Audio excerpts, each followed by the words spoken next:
السلام علیکم ورحمۃ اللہ وبرکاتہ۔ دوستو، میں ہوں فیض ملک اور آپ دیکھ رہے ہیں ہمارا یوٹیوب چینل اسلامی اخلاق۔ تو ویڈیو کو شروع کرنے سے پہلے میں آپ سے یہ گزارش کرتا ہوں کہ اگر آپ ہمارے چینل پر پہلی بار آئے ہیں تو ہمارے چینل کو آپ سبسکرائب کر لیں اور ساتھ میں بیل کے آئیکن پر بھی کلک کر دیں تاکہ ہماری ہر نئی آنے والی ویڈیو سب سے پہلے آپ کو ملتی رہے۔ چلیے اب ویڈیو شروع کرتے ہیں۔ دوستو، قیامت کب آئے گی اس کا پتہ صرف اللہ کو ہے۔ اللہ کے سوا کوئی نہیں جانتا کہ قیامت آنے میں کتنا عرصہ باقی ہے۔ البتہ اللہ تعالیٰ نے اپنے پیارے رسول صلی اللہ تعالیٰ علیہ وسلم کے ذریعے قیامت کی کچھ ایسی نشانیوں کا ذکر فرمایا ہے جن کا ظہور قیامت سے پہلے ہوگا۔ قیامت کی نشانیوں میں سے بڑی نشانی دجال کا ظہور ہے، اور دجال کے فتنے کو دنیا کا سب سے بڑا فتنہ کہا گیا ہے۔ اس سے بڑا فتنہ نہ تو کبھی آیا اور نہ کبھی آئے گا۔ دجال ایمان والوں کے لیے ایک بڑا امتحان ہوگا۔ آج کی ویڈیو میں ہم آپ کو یہ بتائیں گے کہ دجال کے فتنے کا شکار سب سے زیادہ عورتیں ہوں گی۔ دجال عورتوں کو اپنے فتنے میں کیسے استعمال کرے گا، یہ سب ہم آپ کو تفصیل کے ساتھ بتائیں گے، لیکن اس سے پہلے ہم آپ کو یہ بتانا چاہتے ہیں کہ ہمارے پاس بہت سارے ای میل اور میسج آ رہے تھے کہ ہمیں شوگر کی دوائی بتائیے۔ تو اگر آپ کو شوگر کی بیماری ہے یا دھات کی بیماری ہے یا مردانہ طاقت سے ریلیٹڈ کوئی بھی بیماری ہے تو ہمارے پاس ان سب بیماریوں کی دوائی موجود ہے، جس سے آپ کی بیماری گارنٹی سے جڑ سے ختم ہو جائے گی۔ آپ کو صرف دوائی ایک بار منگوانی ہوگی، ایک بار کی دوائی سے ہی آپ کی جو بیماری ہے وہ جڑ سے ختم ہو جائے گی انشاءاللہ۔ ہمارے جو عالم ہیں انہوں نے اس دوائی پر پڑھائی کی ہے، عمل وظائف کیے ہیں، تو اگر آپ دوائی منگوانا چاہتے ہیں تو ہم کوریئر سے آپ کے پاس دوائی بھیج دیں گے۔ دوائی کے پرائس بھی زیادہ ہائی نہیں ہیں۔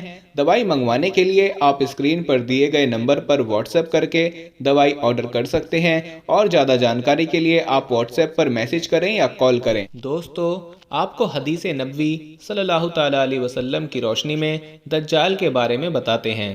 حضرت ابو امامہ رضی اللہ تعالیٰ عنہ فرماتے ہیں کہ نبی کریم صلی اللہ تعالیٰ علیہ وسلم نے خطبہ دیا اور ایک لمبی تقریر فرمائی، اس میں دجال کا حال بھی بیان کیا۔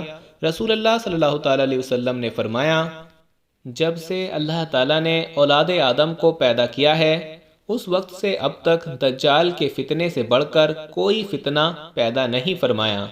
تمام انبیاء اپنی امتوں کو دجال سے خوف دلا رہے ہیں، کیونکہ تمام انبیاء علیہ السلام کے آخر میں ہوں اور تم بھی آخری امت ہو، اس لیے دجال تم ہی لوگوں میں پیدا ہوگا۔ اگر وہ میری زندگی میں ظاہر ہو جاتا تو میں تم سب کی طرف سے اس کا مقابلہ کرتا، لیکن وہ میرے بعد ظاہر ہوگا۔ دجال حلہ سے نکلے گا، حلہ جگہ کا نام ہے، اور پھر ہر طرف فساد پھیلائے گا۔ اے اللہ کے بندو، ایمان پر قائم رہنا۔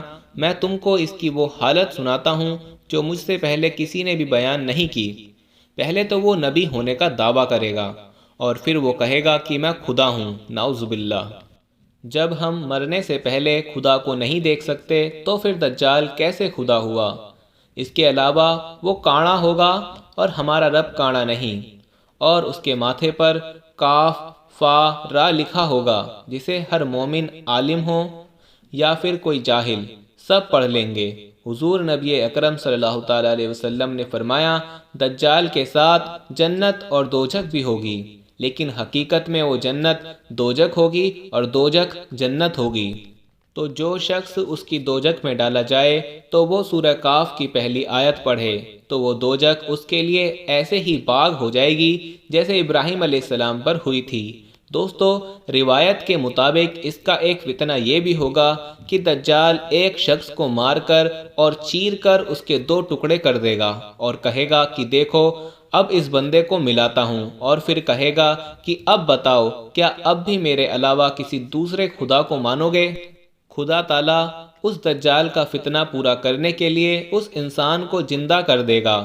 دجال اس سے پوچھے گا، تیرا رب کون ہے؟ تو وہ کہے گا کہ میرا رب اللہ ہے اور تو خدا کا دشمن دجال ہے۔ خدا کی قسم، اب تو مجھے تیرے دجال ہونے پر پورا یقین ہو گیا۔ اور دجال کا ایک فتنہ یہ بھی ہوگا کہ بس دجال آسمان کو حکم کرے گا اور فوراً بارش ہونا شروع ہو جائے گی، اور زمین کو حکم دے گا تو وہ سبزہ اگائے گی، اور اس وقت ہونے والے جانور کافی موٹے تازہ ہوں گے، تھن دودھ سے بھرے ہوئے ہوں گے۔ دوستو، سوائے مکہ اور مدینہ کی زمین کے باقی دنیا میں کوئی ایسی جگہ نہ ہوگی جہاں دجال نہ پہنچا ہوگا۔ مکہ اور مدینہ میں داخل ہوتے وقت فرشتے اس کو ننگی تلوار سے روکیں گے۔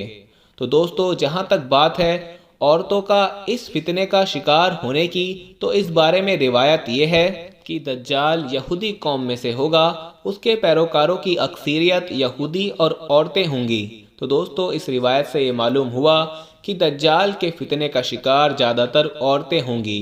دجال کے بارے میں فرمایا کہ وہ نوجوان مرد ہوگا، اس کا بھاری بھرکم جسم اور سرخ رنگت ہوگی اور ایک آنکھ سے کانا ہوگا، اور اس کے بال چھوٹے اور گھنگرالے ہوں گے۔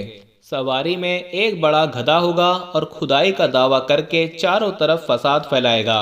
اور دوستو، اس کے ساتھ ایک آگ ہوگی جس کو دوزخ سے تعبیر کرے گا، اور ایک باغ ہوگا جس کو جنت کہے گا۔ اس کے پاس کھانے پینے کی چیزوں کا ایک بہت بڑا ذخیرہ ہوگا، جس کو چاہے گا دے گا، اور جو اس کے خلاف ہوگا اس کا کھانا پینا بند کر دے گا۔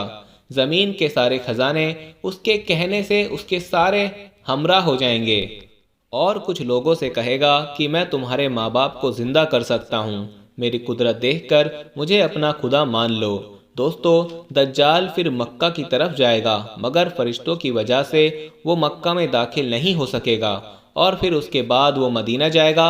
اس وقت مدینہ کے 7 دروازے ہوں گے، اور ہر ایک دروازے پر اللہ تعالیٰ 2 فرشتے کھڑے کرے گا، جن کے ڈر سے دجال کی فوج اندر داخل نہیں ہو سکے گی۔ اور پھر مدینہ سے دجال ملک شام کی طرف روانہ ہو جائے گا، اور اس کے وہاں جانے سے پہلے وہاں پر حضرت امام مہدی علیہ السلام آ چکے ہوں گے، اور دجال کے ساتھ جنگ کرنے کے لیے پوری فوج اور جنگ کا سامان تقسیم کریں گے۔ ایک دن لوگ نماز کی تیاری میں ہوں گے کہ حضرت عیسیٰ علیہ السلام 2 فرشتوں کے کاندھوں پر بیٹھ کر آسمان سے مسجد کی مینار پر اتریں گے، اور پھر وہاں امام مہدی سے ملاقات کریں گے۔ امام مہدی بہت ہی خوشی کے ساتھ ان کے ساتھ پیش آئیں گے اور فرمائیں گے، یا نبی امامت کیجئے۔ حضرت عیسیٰ علیہ السلام ارشاد فرمائیں گے کہ امامت آپ ہی کرو، کیونکہ یہ عزت اسی امت کو خدا نے دی ہے۔ پھر حضرت امام مہدی نماز پڑھیں گے، اور حضرت عیسیٰ علیہ السلام آپ کے پیچھے نماز پڑھیں گے۔ نماز سے فارغ ہو کر حضرت امام مہدی علیہ السلام پھر حضرت عیسیٰ علیہ السلام سے کہیں گے، یا نبی، اب لشکر کا انتظام آپ کے سپرد ہے، جس طرح آپ چاہیں انجام دیں۔ تو وہ فرمائیں گے کہ یہ کام بھی آپ ہی انجام دیں، میں تو صرف دجال کو قتل کرنے کے لیے آیا ہوں، جس کا مارا جانا میرے ہی ہاتھ سے مقدر ہے۔ آخرکار حضرت عیسیٰ علیہ السلام دجال پر اور اسلامی فوج دجال کے لشکر پر حملہ ور ہوگی، اور خوب بھینکر جنگ ہوگی۔ دجال حضرت عیسیٰ علیہ السلام سے ڈر کر بھاگے گا، اور حضرت عیسیٰ علیہ السلام اس کے پیچھے جائیں گے اور اس کو قتل کر دیں گے۔ کہتے ہیں کہ اگر حضرت عیسیٰ علیہ السلام اس کو قتل بھی نہ کرتے تو حضرت عیسیٰ علیہ السلام کی سانس سے وہ ایسے پگھل جاتا جیسے پانی میں نمک۔ دوستو، اس ویڈیو کو زیادہ سے زیادہ ضرور شیئر کریں، اور اس ویڈیو کو لائک بھی ضرور کریں۔ اپنا خیال رکھیے گا، اپنی دعاؤں میں یاد رکھیے گا۔ اللہ حافظ۔